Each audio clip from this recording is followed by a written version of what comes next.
For years, he's with our good friends Newsmax. Give out a shout to John Fund.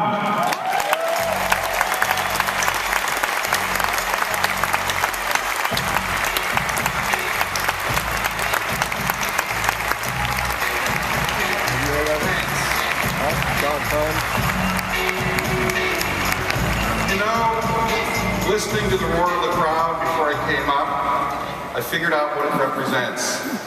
You are the voice of the new politics. And what you and Freedom Works and other groups are going to do this November will be awesome.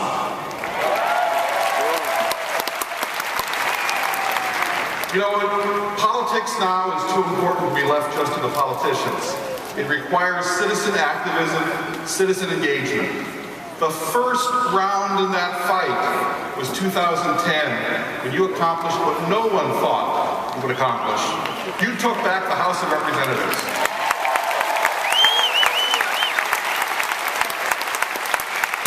Now we have round two.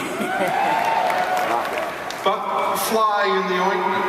I think you will do your job, but the other side is also going to do a job, perhaps on this election process.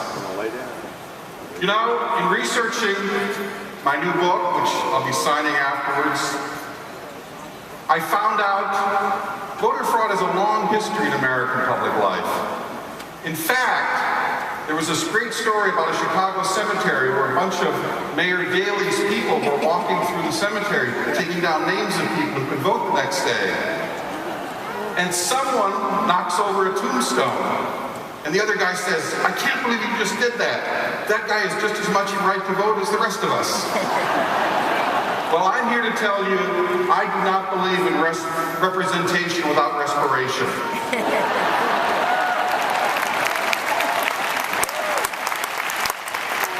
Look, we have two problems this November. We have the sloppiest election systems of any industrialized democracy. That's just not my opinion. It's Walter Dean Burnham, the leading American political scientist, University of Texas. He says that. And we have voter fraud. Look, we can make it easy to vote, and we should, but we also have to make it hard to cheat. If we don't clean up our election system, and we still have time to do something, if we don't do that, we could see another Florida-style meltdown like the year 2000. Bush v. Gore was decided by 537 votes in Florida. It delayed the country's business for 6 weeks. It put a cloud over President Bush's administration when he took office. It was a disaster. It undermined confidence in our elections. We don't want to go through that again. Well, let me warn you. There are 10,000 lawyers on the side waiting to monitor this election. And if they see any problems, you know what that many lawyers means? Lawsuits. We are this close to having another Florida-style meltdown if the election is at all close. How important is a close election? You just heard Obamacare being, shall we say, described accurately. Obamacare would not have passed unless it had 60 votes in the U.S. Senate to break a filibuster. That 60th vote was provided by the former comedian Al Franken. Now, Senator Franken only took office 8 months into that term after a disputed election in Minnesota. Recount after recount after recount. It was finally decided by 312 votes. Al Franken took office. He provided the 60th vote for Obamacare. Everyone agrees. Without Al Franken's vote, Obamacare would not have passed in its current form.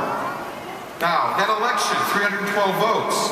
We now know, because a group called Minnesota Majority went through the election results, we now know that over 1,200 felons voted illegally in that election.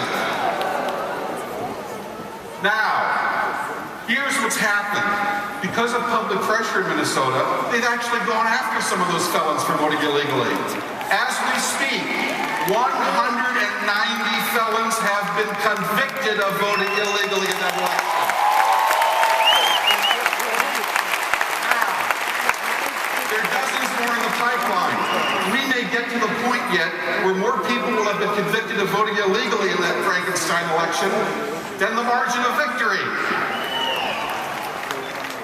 Now, I'm not going to say, because I don't know exactly how those people voted, but when Fox News went and interviewed 10 of them randomly, 9 of them said they voted for Al Franken.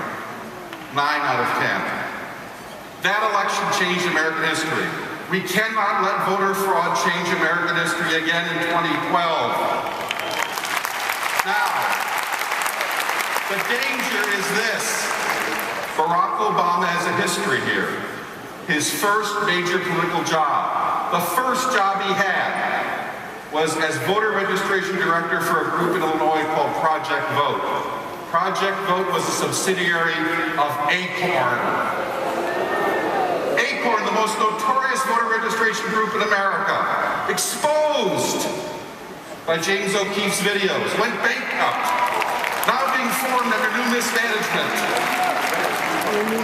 Project Vote was an arm of Acorn. Barack Obama did such a good job for Project Vote, Acorn made him their top trainer in Chicago in the 1990s. He did such a good job at that, he became their lawyer for election cases, undermining election integrity laws. Now Barack Obama sits in the White House. He is marinated in Acorn. Acorn may be gone, but the senator, the president from Acorn, sits in the Oval Office. Don't let him, because he has knowledge of all of these tactics, don't let him and his people have their way this November. Now, there's something you can do. You know, voter fraud is a lot like shoplifting. If you ignore it, if you sweep it under the rug, if you don't prosecute it, it'll happen. People think there's no risk. Don't be prey to human nature. It happens in both parties at times. Power is seductive. But, just like shoplifting, you let people know you're watching. You let people know you care. You let people know you'll be prosecuted. You can cut down voter fraud dramatically. There are groups in America, including a Texas group founded here but going nationwide called Through the Vote. They are going to have up to 1 million people overseeing this election. It's not just going to the polling places. It's not just monitoring the polling places. It's going through the voter registration lists and seeing how many people are there who shouldn't be there and pointing that out. It's bird dogging the absentee ballots. And you know a lot of absentee ballot fraud in Texas.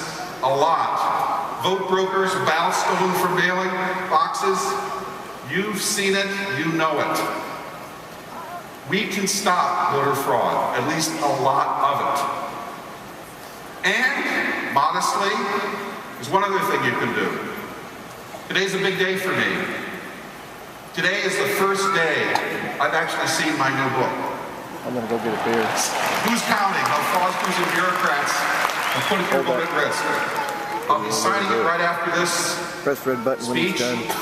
East Wing, between gates 117 and 118. I'd love to talk with you. I'd love to hear your stories about voter fraud. The stories, the tales I tell in my book came from you. You are my sources. And I want to thank you for that. Now, I'll close with this. We are constantly told that support for photo ID laws, which the Justice Department run by Eric Holder is trying to sue Texas over, with no evidence, we are constantly told, oh no, no, no. This is racist. This is trying to suppress votes. Bull crunky. We have 2 civil rights in this country. We have the right not to be prevented from voting, intimidated from voting. We fought a great civil rights struggle in the 1960s over that. We need to preserve and maintain those gains. But there's a second civil right that each and every one of you have. It is the right not to have your vote canceled out by someone who shouldn't be voting because they're dead, because they're an illegal alien, because they're a felon who shouldn't be voting, because they moved to another state and somebody's voting in their place, because they don't even exist. We can preserve the integrity of our election. We can make it easy to vote and hard to cheat.